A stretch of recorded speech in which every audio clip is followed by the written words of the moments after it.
Est-ce que Air Liquide est une bonne entreprise halal à acheter en bourse? Je vais te montrer comment je m'y prends. Alors tout d'abord, pourquoi je dis que c'est une entreprise halal?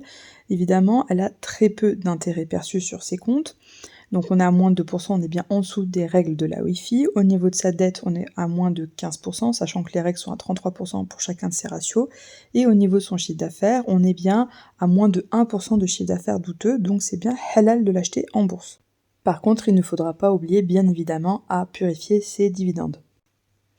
Alors, au niveau financier, comment je fais pour savoir si Air Liquide est une entreprise solide à acheter?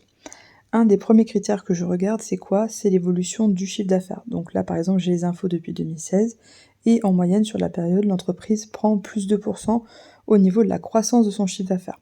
Alors malheureusement pour moi, c'est un peu trop mou, parce que vous n'allez pas réussir à surperformer le marché avec une entreprise de cette qualité-là.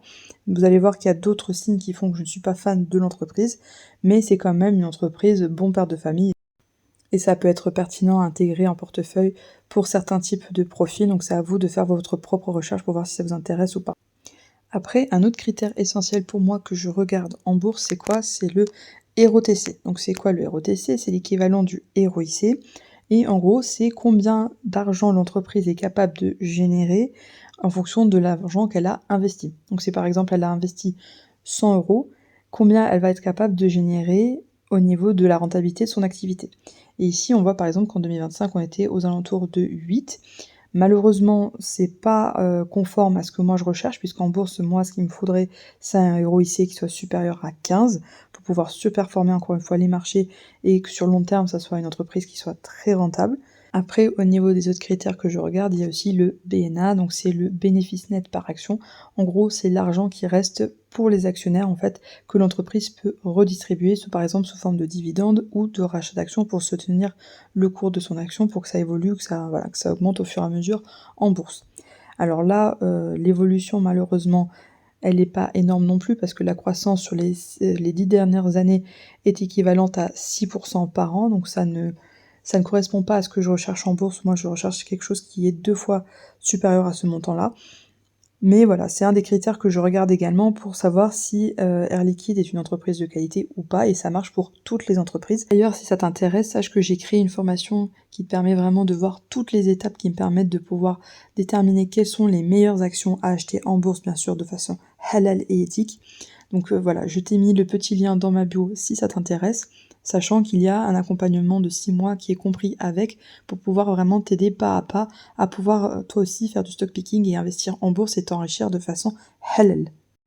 Après, donc on a vu au niveau de la partie ratio financier les ratios que je regarde en priorité, mais il y a également une analyse qualitative à faire au niveau de l'entreprise, et dans cette analyse, en fait, on va avoir notamment l'analyse du MOT. Donc le MOT, c'est quoi? C'est les avantages compétitifs de l'entreprise par rapport à ses concurrents. Donc dans un premier temps, il faut bien sûr évidemment comprendre le business model de l'entreprise. Donc pour Air Liquide, en gros, c'est quoi?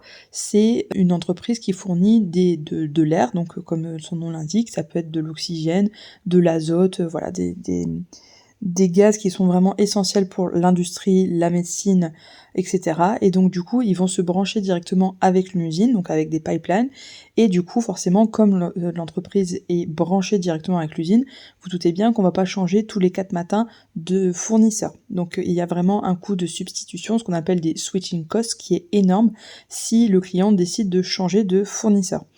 Le gros avantage pour Air Liquide, bien évidemment, c'est que ça lui assure des flux de trésorerie, entre guillemets, sécurisés. Donc voilà, en plus, sachant que les contrats sont indexés en fait à l'inflation, donc s'il y a une inflation qui augmente, évidemment, ses revenus vont augmenter en conséquence, donc les marges vont rester stables. Donc ça, c'est vraiment un gros avantage pour Air Liquide par rapport à ses concurrents. Voilà, peu importe ce qui peut se passer, qu'il y ait un crash, qu'il y ait de l'inflation, ce genre de choses-là, l'entreprise est robuste. Donc elle a vraiment un modèle d'affaires qui est vraiment très solide. Après, il y a d'autres critères que je regarde également en bourse, notamment tout ce qui est force, faiblesse, opportunité, menace, etc.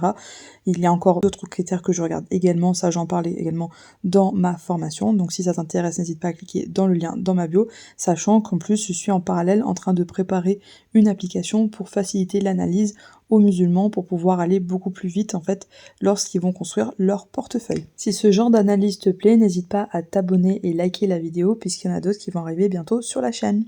Et si tu veux en savoir plus sur la bourse et comment t'enrichir de façon halal et éthique, clique sur le lien dans ma bio.